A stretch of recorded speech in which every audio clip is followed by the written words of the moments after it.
What is it about this Iridikron that vexes you so? Of the three that remain, Viranath and Farak were ever loyal to the Incarnate's ideals. But it was Iridikron who truly embraced the war. The last captured, and the most difficult to contain. At the end, he struck terrible bargains to keep their cause alive. His violent desperation makes him dangerous. I believe the other incarnates never knew the true depths of his depravity. Deal. I like deal.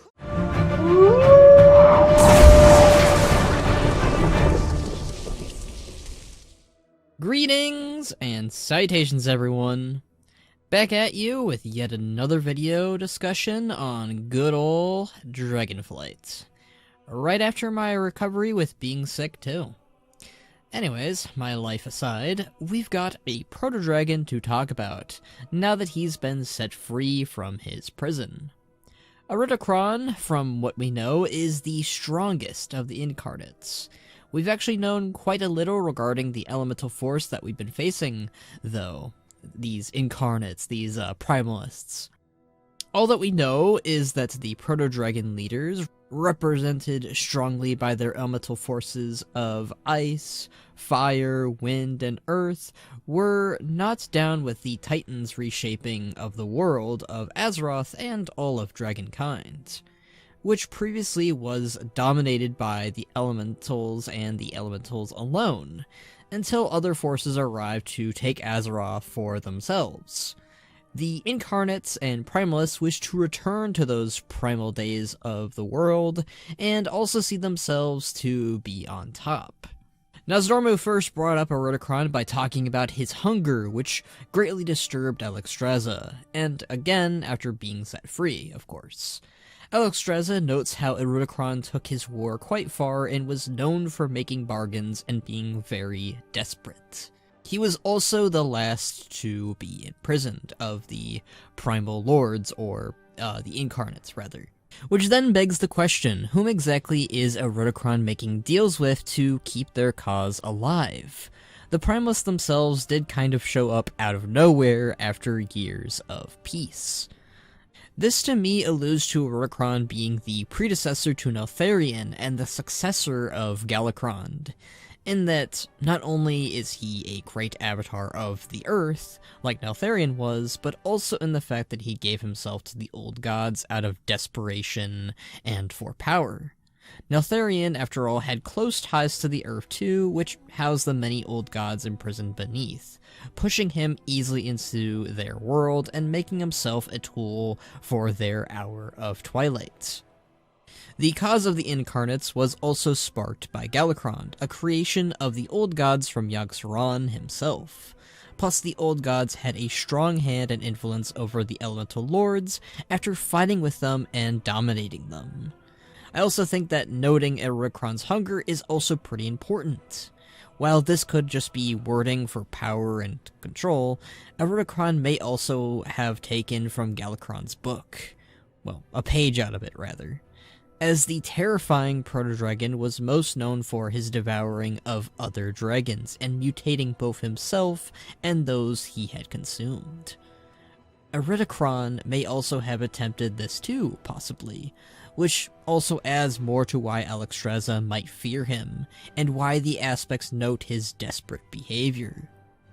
So yeah, I believe that Iridikron secretly and out of desperation made a deal and bargain with the old gods at some point to ensure that the Incarnates would have a second go at taking the world back. We know that the first of the Incarnates set free, Raszageth, was thanks to Kurog Grimtotem.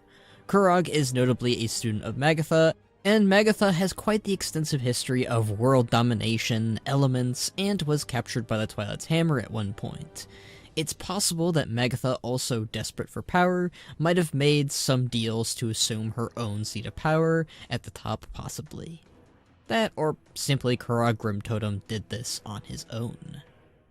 That being said, Raszageth was the only incarnate not imprisoned the same way as her siblings, and wasn't contained in some Titan structure. It is possible that she was the first, but that doesn't matter that much. Neltharion was the one who imprisoned her, and it was through the power of the old gods, something he kept secret from the other aspects. Somehow, in some way, her own prison was instead in the same place as the Drakthir's, not in Valdrakken in what we would call the Vault of the Incarnates, seemingly making her an easier target to set free when you note that, and she is the one who sets everything down once she is free. So, the old gods, already pretty omnipotent, knew where Rezgath was contained, as it was their power that imprisoned her there, plus, old gods are just very smart and know a lot of stuff. So they likely told Kurog or whomever where to strike and where to set her free, setting off the chain of events that we know of today. Plus, the old saying goes, the enemy of my enemy is my friend. And, well, the old gods didn't exactly like the Titans either, and could have made the Primalists, or specifically Iridikron, think they were chummy with the elements too. Possibly even lying to them about the world that they want. So, to catch things up, I believe that Iridikron made some deals with the old gods to ensure his cause would continue, and they did just that by helping free Rezgath through some mortal hands that maybe they whispered or maybe they already corrupted, and clearly even had a hand in her special imprisonment on the Forbidden Reach thanks to Neltharion asking for their aid back then. Which, if this all goes accordingly, the dragon aspects are reaching out to the Titans for aid to regain their aspecthood, to regain all of their power so that they can combat these incarnates, because they can't right now, I can tell you that much. What in parallel will the incarnates do then? Because they will get beaten by the aspects if they get their power. So I believe that the endgame, or end goal for Iridikron, is reviving the old gods and breaking them free so that they can be empowered, or so that they can at least have some allies that they too can depend on. Not in the sense of that the old gods were dead or and need to be brought back to life, but more like waking them up from their slumber, or even ripping them out from their Titan prisons finally. Something that the incarnates can really relate to when you think more about it.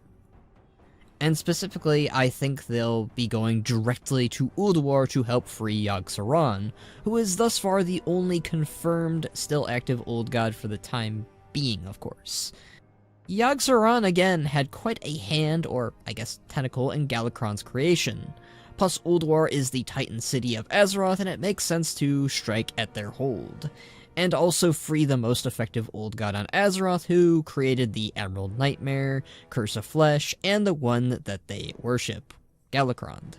So, I think Yogg-Saron is the old god to roll with this time around, and who they might be working with. Thus, resulting in an epic climax of Titans, Dragons, Proto-Dragons, and old gods going to war possibly. Maybe even ending with the Black Empire finally rising again, or something else to contend with in the next expansion. But that's just my thoughts specifically on the matter. What do you guys think? You think Iridikron's end goal involves him freeing Yogg-Saron and maybe the other remaining old gods? Or do you think his plan is more involved with Galakrond, or making Azeroth revert back to her more primal-like plane? Maybe he's going to try and become the second Galakrond of Azeroth then. Who knows? I would like to hear your thoughts down below regarding all of this. Remember to like, subscribe, and comment, I guess, and ring that blasted bell to be notified on this channel. You could also join us on my Discord where we discuss all sorts of things. We would love to see you there. You can also support me on my Patreon like these amazing folks here. Does a lot to help out with this channel and my monetary needs. But until next time, my friends, see ya!